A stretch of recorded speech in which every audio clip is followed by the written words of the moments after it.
ओम श्री गुरु सत्ताय नमः। सभी को प्रणाम। माता जी भगवान के वरदान की तरह हमारे जीवन में आई। उनके बगैर मिशन के उदय और विस्तार की कल्पना करना तक कठिन है। गुरुदेव की इन बातों से माता जी के प्रति उनके दृष्टिकोण का सहज एहसास हो जाता है। पर ये वरदान उनके जीवन में न अचानक आया और न अकस्मात उतरा। इसकी उन्हें वर्षों पूर्व जानकारी थी। उनकी मार्गदर्शक सत्ता ने अपने प्रथम दर्शन के दिन ही इसका संकेत करते हुए कहा था, तुम्हारे विवाहित होने से मैं प्रसन्न हूं, पर इस विवाह में बीच में व्यवधान आएगा। पर पुनः पूर्व जन्मों में तुम्हारे साथ रही सहयोगिनी पत्नी के रूप में मिलेंगी, जो आजीवन तुम्हारे साथ रहकर महत्वपूर्ण भूमिका निभाएंगी। पिछले 2 जन्मों में तुम्हें सपत्नीक रहना पड़ा है। ये मत सोचना कि इससे कार्य में बाधा पड़ेगी। वस्तुतः इससे आज की परिस्थितियों में सुविधा ही रहेगी एवं युग परिवर्तन के प्रयोजन में सहायता मिलेगी। भगवान की कृपा और भगवान का विधान एक ही है। इस सत्य को कम लोग अनुभव कर पाते हैं। ये अनुभूति कड़वी मीठी कैसे भी हो, पर होती औषधि की तरह गुणकारक है। परम पूज्य गुरुदेव की प्रथम पत्नी का देहावसान भगवान के अकाट्य विधान की तरह उनके जीवन में घटित हुआ। लगभग इसी समय गुरुदेव के पुराने सहयोगी मिशन के नैष्ठिक कार्यकर्ता बद्री प्रसाद पहाड़िया जी की धर्मपत्नी का भी निधन हुआ था। उन्होंने इसकी सूचना पत्र द्वारा पूज्यवर को दी, जिसका जवाब देते हुए पूज्यवर ने लिखा, पत्र में तुम्हारी पत्नी के निधन के बारे में पढ़कर दुख हुआ। इसे नियति का खेल समझकर सहन कर जाओ। मेरी पत्नी की मृत्यु भी इन्हीं दिनों हुई है। वर्तमान में हम दोनों को एक सा दुख झेलना पड़ रहा है।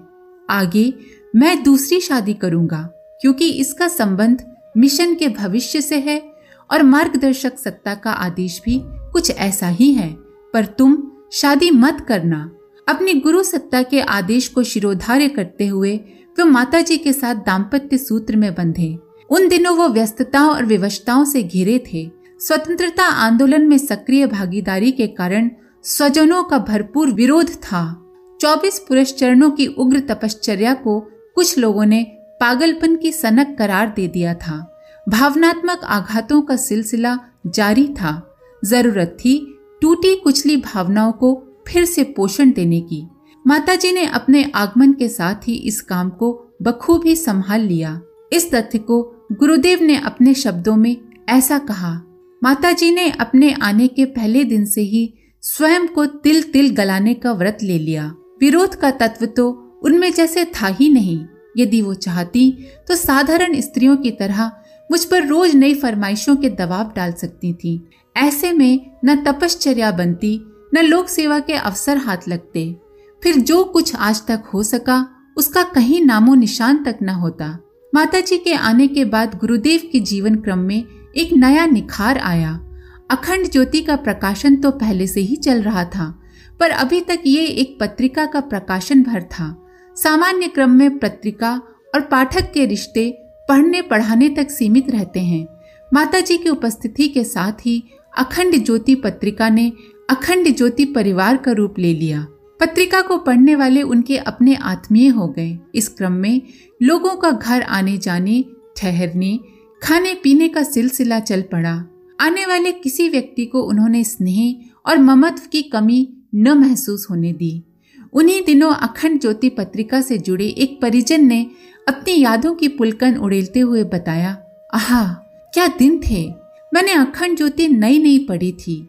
1-2 महीने पत्रिका पढ़ने के बाद मन में विचार आया कि लिखने वाले तो बड़े ही कमाल के आदमी हैं, इनसे मिलना चाहिए। बस फिर क्या था, मैं मथुरा के लिए रवाना हो गया। मथुरा पहुंचते पहुंचते 11 बज गए। जैसे तैसे घर ढूंढा। दरवाजा खटखटाते हुए मन बहुत हिचका। इतनी रात गए अजनबी आदमी का दरवाजा कैसे खुलवाएं? लेकिन कोई दूसरा उपाय भी नहीं था। मथुरा में किसी और को जानता भी नहीं था। हिम्मत करके कुंडी खटखटाई। माताजी ने दरवाजा खोला। पूछने पर पता चला गुरुदेव कहीं बाहर गए हुए हैं। बहुत मना करने पर भी उन्होंने रात 12 साढ़े 12 बजे के लगभग पराठा सब्जी बनाकर खिलाई। खाने के बाद 1 गिलास दूध भी पीने को मिला। सुबह जब जाने लगा तब अनुभव हुआ कि शरीर से तो जा रहा हूँ पर मन माँ के पास ही छूट रहा है। ये अनुभूति किसी एक की नहीं वरन उन सैकड़ों हजारों की है जो माता जी के स्नेह ममत्व से पोषित हुए। इन्हीं ममता के धागों से मिशन का विस्तार बुना गया। तभी तो गुरुदेव ने एक स्थान पर लिखा है, मिशन को बढ़ाने में माता जी ने हमारे बाएं या दाएं हाथ की तरह नहीं, हृदय की भूमिका निभाई है। उन्हीं की भावनाओं के संचार से मिशन पलता और बढ़ता रहा है। औरों की तरह हम भी उनका प्यार दुलार पाकर धन्य हुए हैं, अन्यथा इतने आघातों के चलते कौन जाने हम कब के टूट बिखर कर चकनाचूर हो गए होते। एक अन्य स्थान पर वे कहते हैं, वो तो भावमयी हैं, प्रेम तो जैसे उनके रोम रोम में बसता है। उन्हें हमारी तरह बातें बनाना नहीं आता, पर ममत्व लुटाने में वो हमसे बहुत आगे हैं। भले ही हमारी तरह वह बौद्धिक चातुर्य की धनी न हो, किंतु ममता की पूंजी उनके पास हमसे कई गुना अधिक है। इसी कारण हम उन्हें सजल श्रद्धा कहते हैं। मिशन के प्रत्येक परिजन ने उन्हें इसी रूप में अनुभव किया है। इसी विश्वास के सहारे गुरुदेव ने सन 1950 एवं सन 1961 में लंबे समय तक हिमालय में अज्ञातवास किया। उन्हें भरोसा था कि उनके चले जाने पर माताजी मिशन की साथ संभाल कर लेंगी, किसी को भी उनका अभाव नहीं खटकेगा। हुआ भी यही। परिजनों से मिलना, पत्रों के जवाब लिखना, लिखवाना, पत्रिकाओं को संपादित प्रकाशित करना, इन सारे कामों को वो अकेले संभालती रही। गुरुदेव के वापस लौटने पर सब कुछ पहले से भी अधिक अच्छा मिला। परिजन माताजी का गुणगान करते थकते न थे। कुछ ने तो यहाँ तक कह डाला, गुरुदेव तो मध्याह्न के प्रचंड सूर्य हैं, उनकी ओर तो आंखें उठाकर देख पाना भी संभव नहीं। पर माँ चंद्रमा की तरह शीतल हैं। भले ही वो सूर्य से ऊर्जा प्राप्त करती हों, पर उसकी सारी गर्मी अपने अंदर पचाकर हम बच्चों को शीतल प्रकाश देती रहती हैं। समय बीतता गया।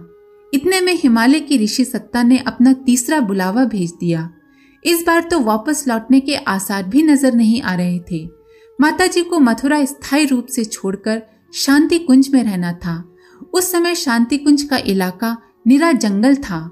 चलो शहर छोड़कर जंगल में बसने की बात तो सोची जा सकती थी, पर बच्चों का मोह छोड़ पाना किसी माँ के लिए कितना कठिन होता है, इसे तो माँ का मातृत्व ही समझ सकता है। इस विकट स्थिति को गुरुदेव के शब्दों में कहें तो ये माताजी की अग्नि परीक्षा थी।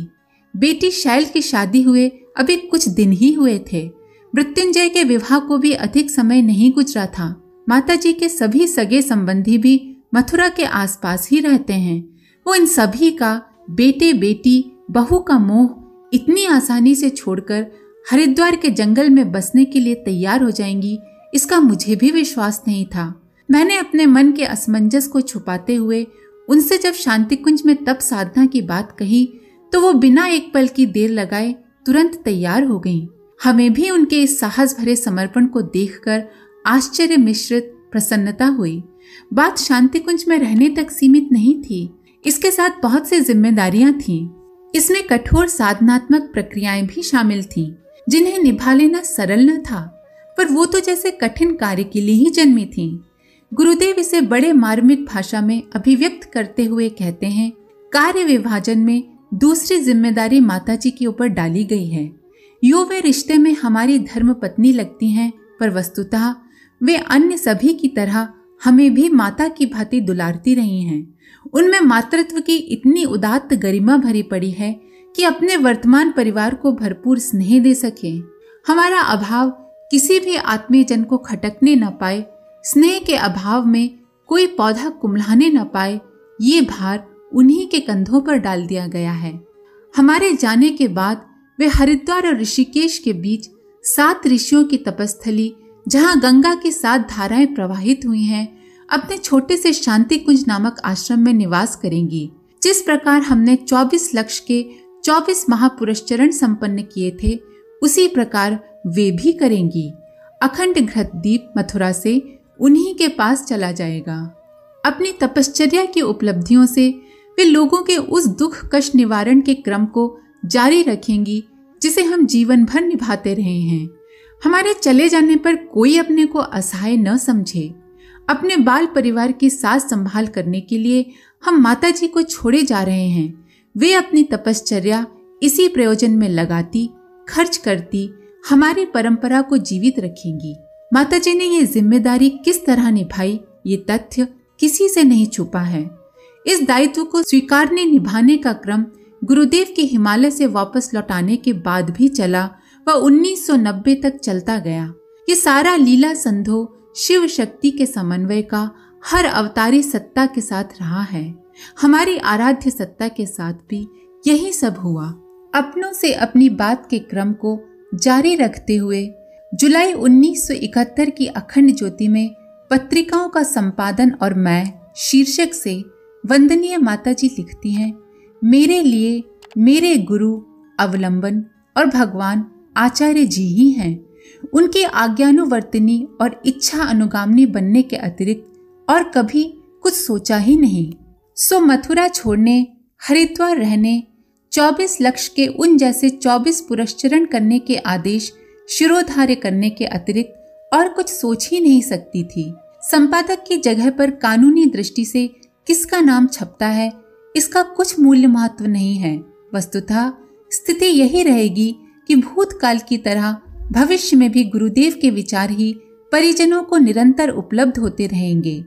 अखंड ज्योति 100% उन्हीं की अभिव्यक्तियों से आगे भी उसी तरह परिपूर्ण रहेगी जैसे अब तक रही है।